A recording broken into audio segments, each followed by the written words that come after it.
Amour, gloire et beauté, ou plutôt haï, mystère et tragédie. Salut à tous, c'est Ezix et aujourd'hui on parle du phénomène Oishinoko. Alors j'espère que t'es fan parce que sinon tu pourrais le devenir. Comme d'habitude laisse un like, ça aide beaucoup et on est parti. Mais avant ça, générique.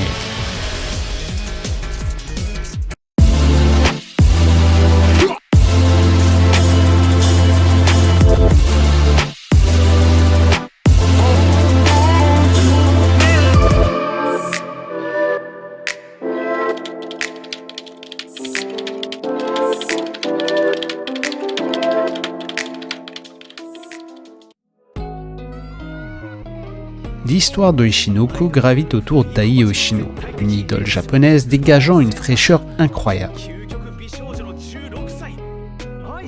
Sarina Tendoji est une patiente en phase terminale du docteur Goro. Je sais, c'est pas très joyeux. Consciente que ses rêves ne se réaliseront jamais, elle va les partager avec le docteur Goro. Goro, j'ai pas dit Gero. Sa grande fascination pour la chanteuse Ai va l'accompagner dans la maladie jusqu'à la fin. La mort d'une adolescente dans les premières secondes. Au moins dis-toi qu'après ça pourra plus être pire. Le médecin va faire perdurer le rêve de Sarina en développant une fascination pour la chanteuse et devenir un véritable fan. Malgré son attache pour Sarina et suite à ce drame terrible, le doc va continuer à exercer son métier et à sauver des vies. Jusqu'au jour où lors d'une consultation, une jeune fille va se présenter à lui. Contrainte à être examinée à la campagne et accompagnée de son manager pour ne pas ternir sa célébrité, vous l'aurez compris, cette jeune fille n'est autre qu'Ai. Pour une fois, il a de la chance le doc. Je te rassure tout de suite, si tu ne comprends pas comment un homme d'âge mûr peut être fan d'une enfant de 16 ans, c'est le Japon.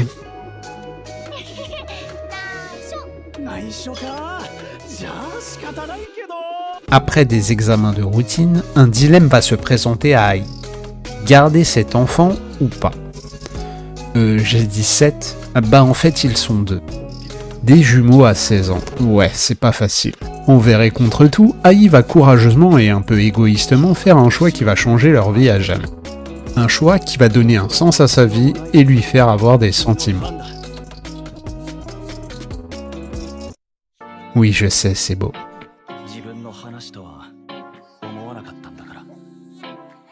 C'est ici que l'histoire va prendre un tournant, puisque le narrateur va se révéler être Aquamarine, un des jumeaux d'Ai. Aqua est un garçon très avancé pour son âge, vivant avec sa mère et sa sœur Ruby. Au départ, les deux enfants ne vont pas particulièrement s'apprécier. Oui, comme dans toute fratrie. Une des particularités d'Aqua et Ruby est d'avoir hérité d'un œil de leur mère. Cette symbolique tiendra une place particulière tout au long du manga. Dans cette famille presque parfaite, où tout semble aller pour le mieux, les deux jumeaux se révèlent être des fans inconditionnels de leur maman, et suivent sa carrière à travers les écrans. Super babysitter. Mettant sa carrière au premier plan, et pour ne pas décevoir ses fans, Ai va devoir cacher sa grossesse au reste du monde. La J-pop ça rigole pas, et pour faire carrière, il faut faire des sacrifices. Derrière le strass et les paillettes se cache une réalité, celle d'un monde avec très peu d'élus pour une infinité de rêves brisés. Le destin de ces idoles ratées se résumant le plus souvent par un retour brutal à l'anonymat, ou encore à devenir actrice pour adultes ou hôtesse dans des bars peu fréquentables.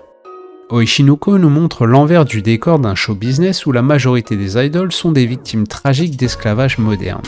Relayée au rang de produit, la considération pour ces idoles les destine à devenir des objets de fantasmes remplaçables. Ces spirales de dépendance et d'engagement poussent ces stars idolâtrées à l'extrême à mentir sur leur vie réelle et à jouer des rôles afin de préserver une emprise sur leur fanbase. Dépression, tristesse et parfois pire, derrière ces sourires et ces regards se cachent souvent des mal-être réels, qui ne trouvent d'écho dans les médias que suite à des drames ou des scandales. Ces idoles sont le symbole d'une société égoïste et miséreuse où le désir se monnaie. Ouais, je sais, c'est un peu chiant. Mais rassurez-vous, Oishinoko ne se contente pas de n'être qu'une simple critique exploitant des phénomènes tragiques. Rappelant Perfect Blue, Code Geass et Death Note, cet animé va se révéler être un thriller passionnant. Ouais, je sais, on dirait pas comme ça.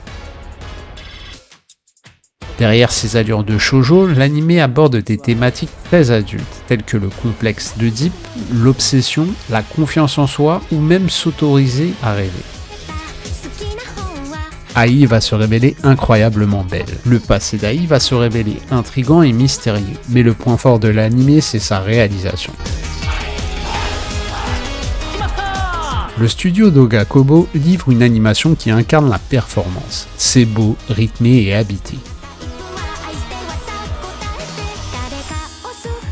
Le premier épisode n'en est pas vraiment un, puisque cette introduction dans l'univers dure 1h30.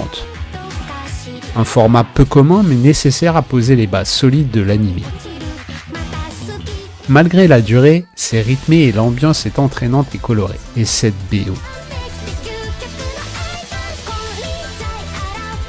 La musique pourrait presque donner envie d'écouter des idoles.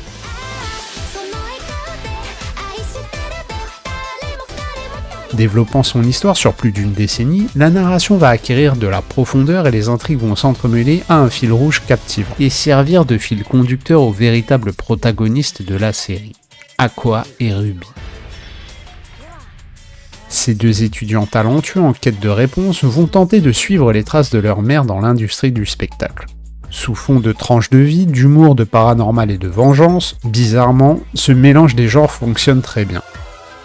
L'histoire va sans cesse se renouveler en incorporant des sujets actuels, comme la télé-réalité, la critique sur internet ou même le monde des créateurs de contenu.